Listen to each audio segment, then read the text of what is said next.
At the heart of this tragic tale were two sisters, Emily and Rachel Carter, whose lives had been intertwined in a complex web of love, rivalry, and resentment since childhood. Rachel, the elder of the two, had always been the golden child, beautiful, accomplished, and married to the charming and successful architect Daniel Hart. Their union was the envy of Maplewood, a seemingly perfect marriage that everyone aspired to emulate.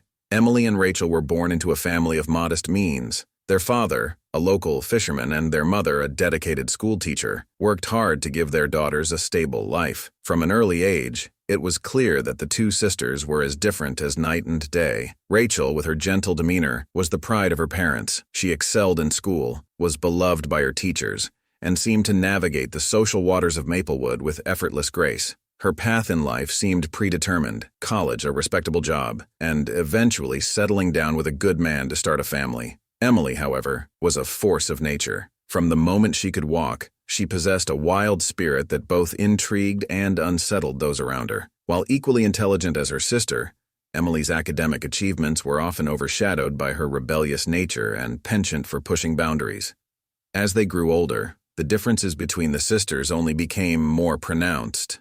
Rachel pursued a degree in education, following in her mother's footsteps. Meanwhile, Emily bounced between various majors, never quite finding her place.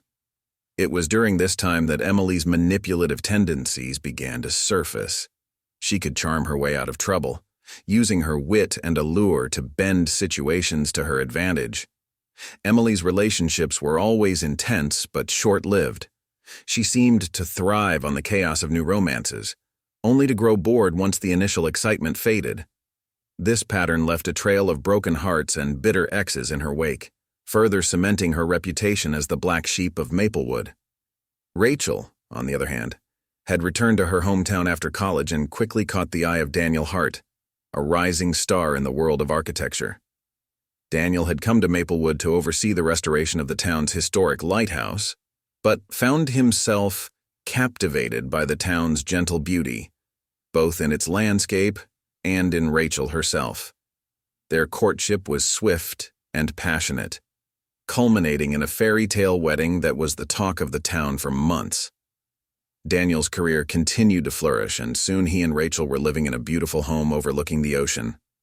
Their life together seemed like a modern-day fairy tale, but beneath the surface of their perfect marriage, cracks were beginning to form.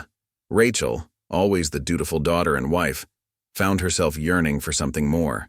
She had given up her own dreams of travel and adventure to settle in Maplewood, and a part of her resented the sacrifices she had made for the sake of her marriage. Daniel, for his part, was battling his own demons. The pressure of his high-profile career and the expectations of small-town life weighed heavily on him. He loved Rachel deeply, but there were moments when he felt suffocated by the perfection they were expected to maintain. It was into this delicate balance that Emily re-entered their lives.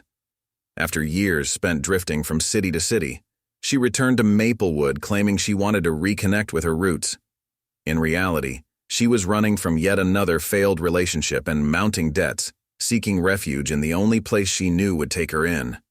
Rachel, ever the loving sister, welcomed Emily with open arms, offering her a place to stay until she got back on her feet.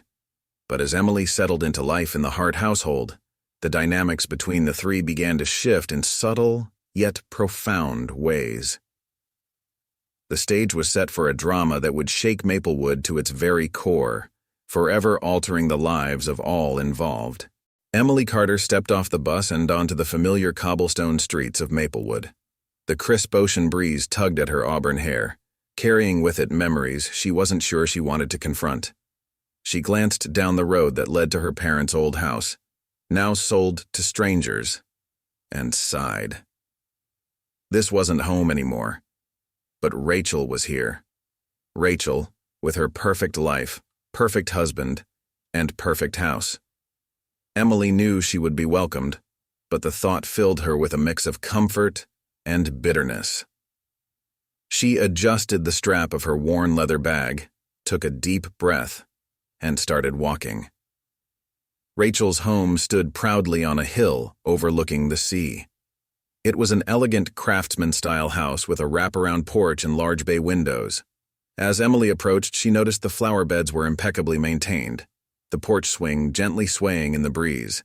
It was the kind of home Emily had always dreamed of, but never dared to imagine as her own. Rachel opened the door before Emily could knock. Her face lit up with genuine delight. "Emily," she exclaimed, pulling her sister into a warm hug. "It's been too long." Emily smiled, though her heart felt heavy. "It has, hasn't it? You look radiant as always." Rachel blushed. "Oh, stop. Come in, come in. Daniel's just finishing up some work, but he's excited to see you too." As Emily stepped inside, she was struck by how perfectly the house reflected Rachel's personality. The living room was cozy yet elegant, with soft pastel tones and thoughtful touches, family photos, a vase of fresh lilies, and a bookshelf lined with classics. It was the kind of life Emily had always felt was out of reach. Daniel Hart greeted Emily with a firm handshake and a warm smile. He was every bit as charming as Rachel had described in her letters. Tall, broad-shouldered, with an easy confidence that made him seem both approachable and impressive. "Emily," he said, "it's great to finally meet you. Rachel's told me so much about you." "All good things, I hope," Emily replied, flashing a mischievous grin. Daniel chuckled. "Mostly." Over dinner, the three of them laughed and reminisced. Rachel shared stories from their childhood, painting a picture of a happy, carefree life that felt more like a distant dream to Emily. "Do you remember when Emily tried to build her own raft to sail across the bay?" Rachel said, laughing. "She almost made it halfway before it fell apart." Emily rolled her eyes but couldn't help but smile.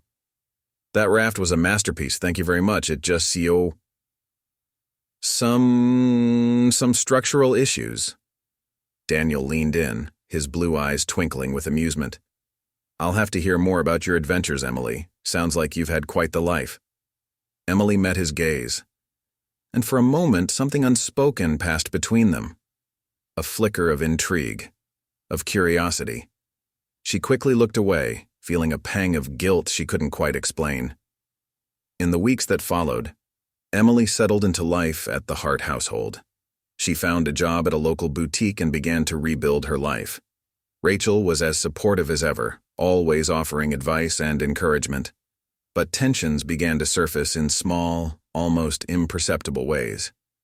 Daniel, ever the gracious host, often found himself alone with Emily while Rachel attended charity events or book club meetings. At first, their conversations were light and casual, discussing books, music, or Daniel's latest architectural projects. But over time, the dynamic shifted. Emily couldn't help but notice how Daniel's eyes lingered on her a moment too long, how his laugh seemed a little too genuine when she made a joke. She told herself it was harmless. After all, Daniel was happily married to her sister, wasn't he? One evening, a sudden storm rolled in, cutting the power to the house. Rachel was at a fundraiser across town, leaving Emily and Daniel alone. They lit candles and sat in the living room, the sound of rain pounding against the windows. "You know," Daniel said, his voice low, "you remind me of Rachel when I first met her. She had this spark, this wildness. But life has a way of taming people." Emily raised an eyebrow. "And you miss that?" Daniel hesitated, his gaze fixed on the flickering candlelight. "Sometimes." The air between them grew heavy with unspoken words. Emily felt her heart racing, a mix of fear and exhilaration. She stood abruptly. "I should check on the candles upstairs." As she walked away, she felt Daniel's eyes on her back, and for the first time, she allowed herself to wonder what it would feel like to have him look at her the way he looked at Rachel. Emily avoided Daniel for the next few days. She busied herself with work at the boutique and spent her evenings in her room, claiming exhaustion. Rachel noticed her sudden withdrawal and tried to coax her out of it. "Emily, is everything okay?" Rachel asked one afternoon as they sat on the porch, sipping iced tea. "Of course," Emily said, forcing a smile. "Just settling in, it's been a lot of change." Rachel nodded, her expression soft with understanding. "I get it. Moving back here, starting fresh, it's overwhelming. But I'm here for you. Always." Emily's chest tightened. She hated keeping secrets from her sister, but she didn't know how to explain the growing tension between herself and Daniel. That night, as Emily lay in bed staring at the ceiling, she heard a soft knock on her door. "Come in," she said, sitting up. The door opened and Daniel stepped inside, his face shadowed in the dim light. "Emily, He hesitated, running a hand through his hair. "I think we need to talk." She swallowed hard, her pulse quickening. "About what?" Daniel closed the door behind him and sat on the edge of her bed. "About us." "There is no us," Emily said quickly, her voice trembling. Daniel's eyes met hers, filled with a mix of guilt and longing. "I know this is wrong, I know how it sounds, but I can't stop thinking about you." Emily's breath caught. Part of her wanted to push him away, to tell him he was out of line. But another part, one she was ashamed to admit existed, felt the same pull. "You're married to my sister," she said, her voice barely above a whisper. "I know," Daniel said, his voice breaking. "And I love her. But this, whatever this is between us, it's real. Don't tell me you don't feel it too." Emily closed her eyes, tears slipping down her cheeks. "I can't do this, Daniel. I won't." He nodded slowly, standing. "I'm sorry. I shouldn't have said anything." As he left the room, Emily felt a mix of relief and despair. She had done the right thing, hadn't she? Over the next few weeks, the dynamic in the house grew tense. Rachel noticed the change but attributed it to Emily adjusting to her new life. She continued to shower her sister with love and support, oblivious to the storm brewing beneath the surface. One evening, Rachel suggested a family outing to the beach. "It'll be fun," she said, her eyes bright with excitement. "Just the three of us. Like old times." Emily hesitated but couldn't bring herself to say no. The thought of spending an entire day with Daniel filled her with dread, but she didn't want to disappoint Rachel. At the beach, Rachel set up a picnic while Emily and Daniel helped carry the supplies. The sun was shining, the waves crashing gently against the shore, and for a moment, Emily felt like everything might be okay. But as the day wore on, the tension between her and Daniel became harder to ignore. Every accidental touch, every lingering glance felt charged with meaning. At one point, Rachel went for a swim, leaving Emily and Daniel alone on the blanket. "You're quiet today," Daniel said, his tone casual. "Just tired," Emily replied, avoiding his gaze. "You're a terrible liar," he said with a soft chuckle. Emily looked at him then, her eyes filled with frustration. "What do you want from me, Daniel?" "I don't know," he admitted. I can't seem to stay away." Before Emily could respond, Rachel's laughter rang out as she returned, dripping with seawater. "You two look serious," she said, flopping onto the blanket. "What's going on?" "Nothing," Emily said quickly, forcing a smile. But Rachel's smile faltered, her eyes narrowing slightly. For the first time, she seemed to sense that something wasn't quite right. That night, Rachel confronted Emily in the kitchen. "Is there something you're not telling me?" she asked, her tone sharp. Emily froze, the plate she was washing slipping from her hands and shattering in the sink. "What do you mean?" she asked, her voice shaking. "I'm not blind, Emily," Rachel said. "I've seen the way Daniel looks at you, and the way you look at him." Emily's heart pounded. "Rachel, I swear, nothing's happened." Rachel's eyes filled with tears. "But you wanted to, don't you?" "No," Emily said, her voice breaking. "I would never." "Stop lying to me," Rachel shouted, her voice echoing through the house. Daniel appeared in the doorway, his expression alarmed. "What's going on?" Rachel turned to him, her face pale. "Tell me the truth, Daniel. Are you in love with her?" The room fell silent. Daniel didn't answer, and that silence was all Rachel needed to hear.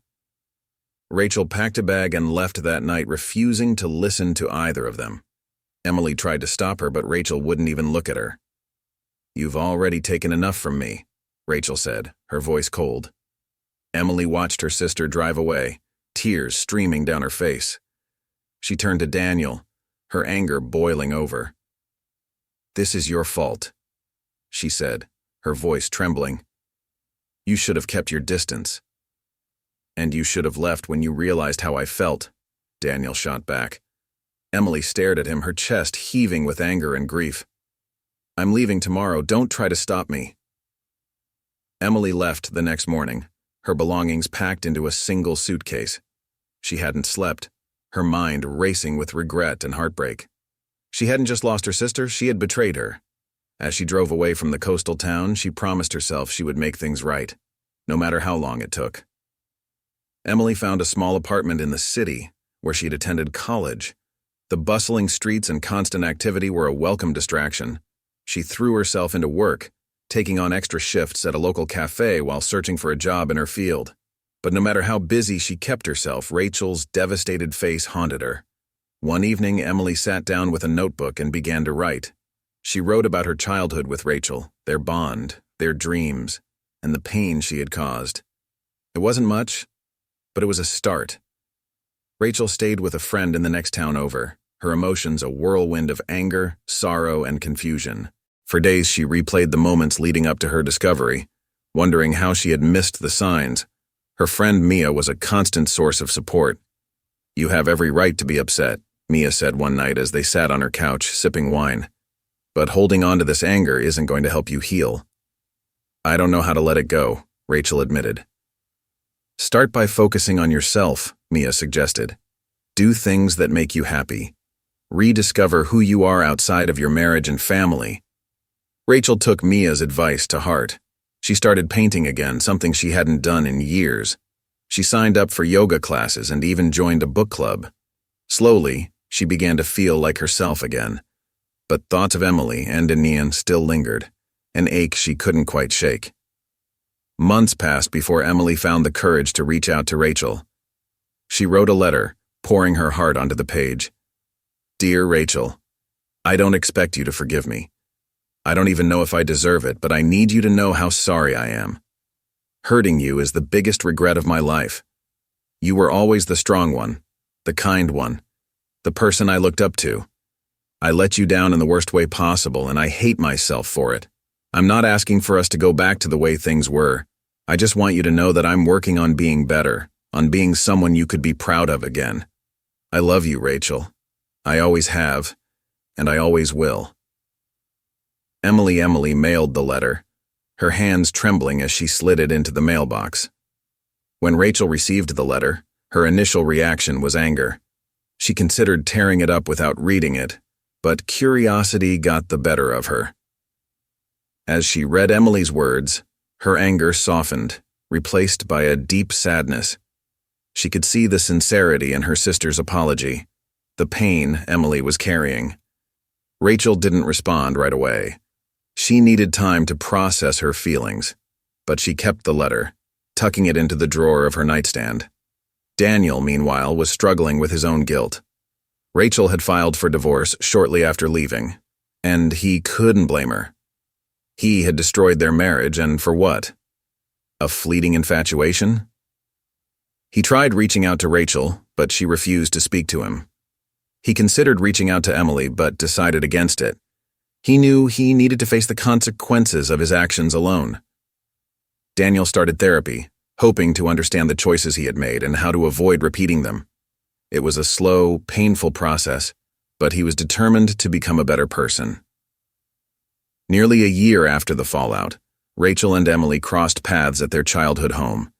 Their parents had decided to sell the house, and both sisters were there to help pack up their belongings. The tension was palpable as they worked side by side, sorting through old photos and mementos. "Do you remember this?" Rachel said, holding up a picture of them at the beach as kids. Emily smiled faintly. "You convinced me to jump off the pier that day. I was so scared." "You screamed the whole way down," Rachel said, a hint of a smile on her lips. They both laughed, the sound tentative, but genuine. That evening, As they sat on the porch, Emily mustered the courage to speak. "Rachel, I know I've said this before, but I'm so sorry. For everything." Rachel looked at her sister, her expression unreadable. "I know you are, and I believe you." The two sat in silence for a while, the weight of their shared past hanging between them. "I don't know if we can ever go back to how things were," Rachel said finally. "I don't expect us to," Emily replied. "I just want a chance to be in your life again." Rachel nodded slowly. "Maybe we can start with that." In the months that followed, Rachel and Emily took small steps toward rebuilding their relationship. They exchanged occasional texts and phone calls, slowly rediscovering the bond they once shared. Rachel continued to focus on her own healing, and Emily found a sense of purpose in her work and volunteer efforts. While the scars of their past would always remain, both sisters were determined to move forward, separately, yet together.